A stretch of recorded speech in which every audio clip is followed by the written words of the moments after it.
Genki Call here with your Soulforge offerings for the week of October 25th, 2021.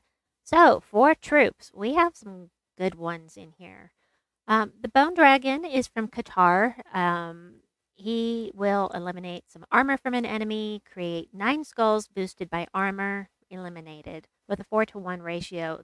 If you remove a ton of armor from something, say high up in an event of some sort, it creates a ton of skulls, and plus it gains some armor. Inflict frozen when enemies do skull damage to me, but he has no skull damage reduction, so I wouldn't put him up front.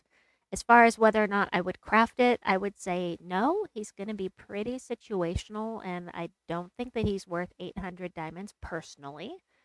Artema is really underrated. I used to use her all the time. She explodes a row, so that actually means 3 rows are getting removed at once, and deal damage to the 2 weakest enemies boosted by ally centaurs with a ×5 boost ratio. Also, if she's in the first position, she gains 3 to all skills if in the first position. She has a 50% chance to ignore armor with skull damage, so there's a 50-50 chance of doing true damage with skulls. And she has a 40% chance to dodge skull damage, so she's actually really great to put at the front of a team of centaurs. I've been doing it in delves for some quick delves, and she's really useful. Um, and as far as spending 800 diamonds on her, you know, I wouldn't say that it would be good to do myself, but, if you need her for Divinian Fields to get your power level up, she could be worth crafting, but I don't think she's 800 diamonds worth crafting personally. Doomclaw, I do not own. I have generally heard he's not a great mythic. Um, Deals damage to an enemy boosted by enraged allies with 25% chances to devour the next enemy above and below. The boost for the enraged allies is ×10. So if your entire team is enraged, that is plus 40 damage added onto this purple number that you've got there. And he enrages a random ally on 4+ gem matches. So um, I would like to have him. However, I am not wanting to spend 4,000 diamonds on him, So I'm going to pass on Doomclaw personally. Arachnaean Weaver is still in the Soulforge for 2,000 diamonds, I think, throughout the rest of this week. It will be there. It might be there longer than that. I forgot to look up the forum info on how much longer it will be here for half price. But if you can get the Arachnaean Weaver, I've done lots of videos on the Arachnaean Weaver and how amazing this troop is. So check that out. Absolutely worth crafting if you like this kind of troop. It is fantastic. 75% chance to summon the best summons in the game at the moment. The web spinner is going to, if it's traded, web an enemy when it does skull damage. And if it's webbed or poison, it's going to do triple skull damage. So it is really, really love this troop. It's one of my favorites. King Bloodhammer is another legendary. He is from Drakzoom. He's super, super useful in events and also for Guild Wars. So deal damage to the 2 strongest enemies and transform all blue gems to Doom Skulls, which is really powerful. You get a match 4 with that. You blow up the board. It's just great. I love skull spamming teams that blow up the board. It's one of my favorite things. It's just really fun to me. Um, Again, personal preference on whether or not you would want to spend 800 diamonds on that. Umenath is one that I would really like to have. Does damage to an enemy boosted by all of their skills. If the enemy dies, create 10 or gain 10 attack and create 12 skulls. She also hunter's marks when she does skull damage, and the hunter's mark increases your damage so that she absolutely will decimate her enemies with skulls. She has a 20% chance to dodge skulls and she gains 4 attack when matching 4 plus gems. I would really like to have her. However, I only have 4,000 diamonds, and I want to save those for a troop that I really, really want. Like, I really want the Grey King, for instance. I'd really like to have Obsidius. So I personally will be saving my diamonds, even though I'd like to have her. And I'd like to add a note that Umenath and her counterpart Ubestet will be available next week with your event keys because next week we are going to Pride Land. So keep in mind you might be able to pull her with your event keys next week. Smashmouth is another legendary. They're all out of order here. Another legendary, he's kind of meh. I've never really used him. He does damage to an enemy, knocks them to the back of the queue, drains 7 mana from all enemies below whoever you hit, and gains an extra turn because he is a goblin. And then bleed and silence the first enemy when I do skull damage with 25% skull damage reduction. He doesn't actually look like a meh troop. I mean, he looks pretty useful. I just have never used him, so I can't say how good this troop is from experience. Again, another 800 diamond one. Um, Quetzalma is in the Soulforge here, and I passed something. I'll go back to it in a minute. Quetzalma is one I don't have from Suncrest, deals scatter damage boosted by a chosen gem color, um, except for yellow. Then create 10 yellow gems and remove all gems of the chosen color with no effect. Now, those, whatever color you choose, you're not going to get any mana from it, but it is going to boost your scatter damage. So if you have 10 red gems, for instance, that you decide to remove, there's a times 3 boost ratio. So you get an extra 30 scatter damage. Scatter damage isn't that great, uh, but it does become more powerful depending on how many troops you're facing.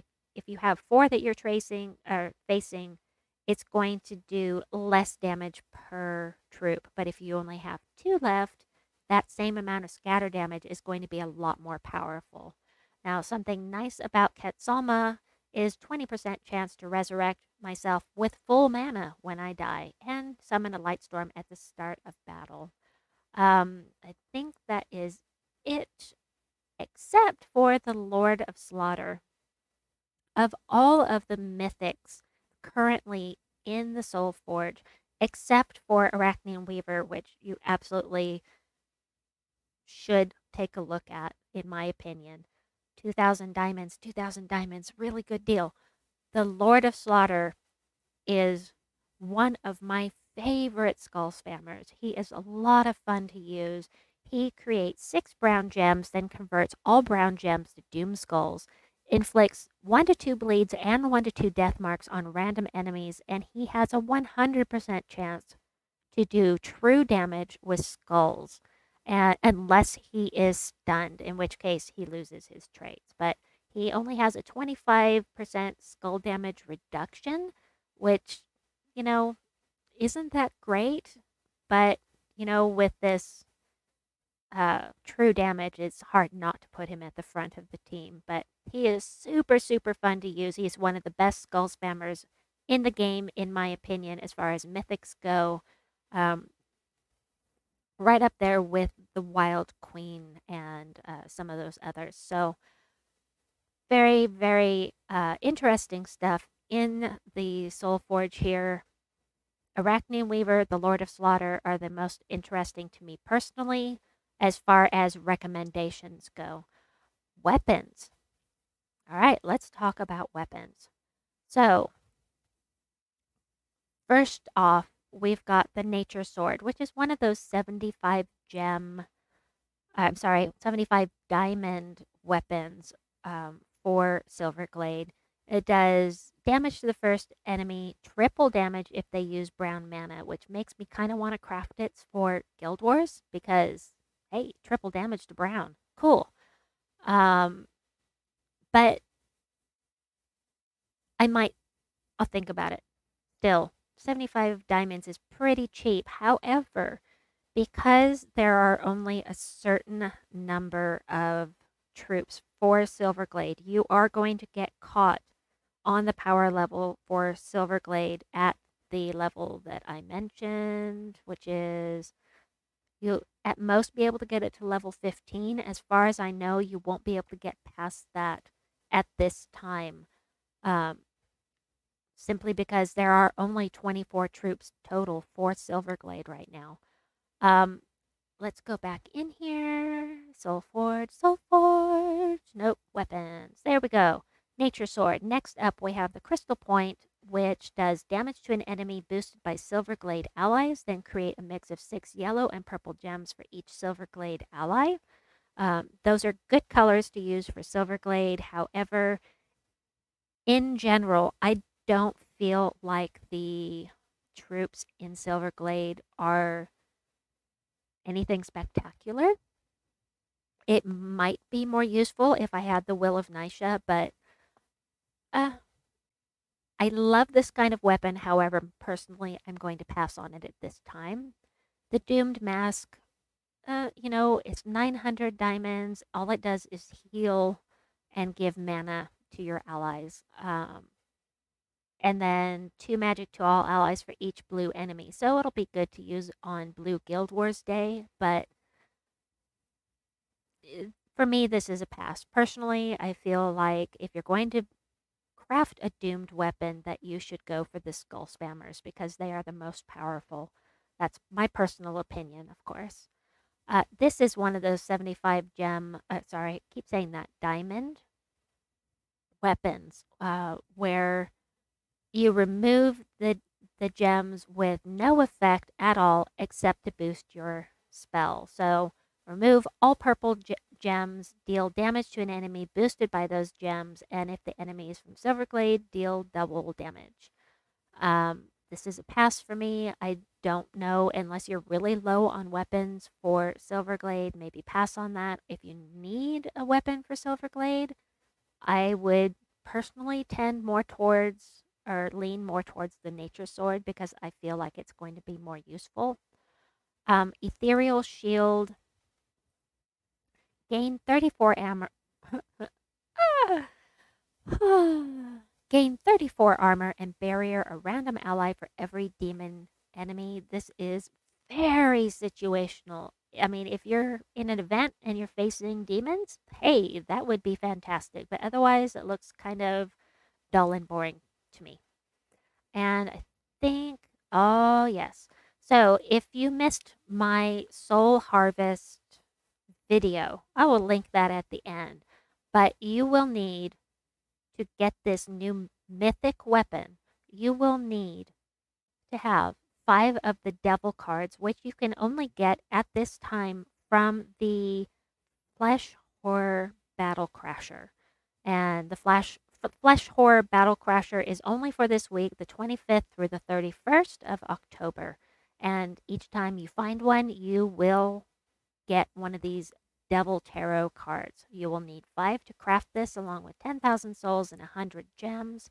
And it will inflict every negative status effects on an enemy and grant yourself every positive status effect. However, it's not going to blow up the board like Reflection of Good or Essence of Evil. So you won't have any mana accumulation with it. However, this will be in the Soulforge through November. So you'll have some time to get these. The Devil will be in the vault in 3 or 4 weeks after the Soul Harvest ends. But the biggest news for the Soulforge, is tomorrow, on Tuesday, during the Silver Necropolis faction assault, you will be able to get life and death from, hello, you will be able to get life and death, one of the most powerful weapons in the game, in the Soulforge tomorrow only, or in the faction assault, life and death, or in the faction assault shop. I would recommend getting it from the faction assault shop if possible. possible because you can get it for gems instead of diamonds, and gems are much easier to come by than diamonds. But it steals life from the last two enemies and death marks them. Then you bless yourself, and if you have it upgraded, it's also going to enchant you so you can keep using it over and over again. It's really devastating. Highly, highly recommended to either get it from the Soulforge tomorrow or from the Faction Assault while you can, because it won't be back for probably 8+ months. So if you miss it now, you're not going to be able to get it for quite a while. So that is my Soulforge video for you. I hope that you've enjoyed it. I will be back with the the world event video teams coming up soon. Please like and subscribe, and we'll see you soon. Bye-bye.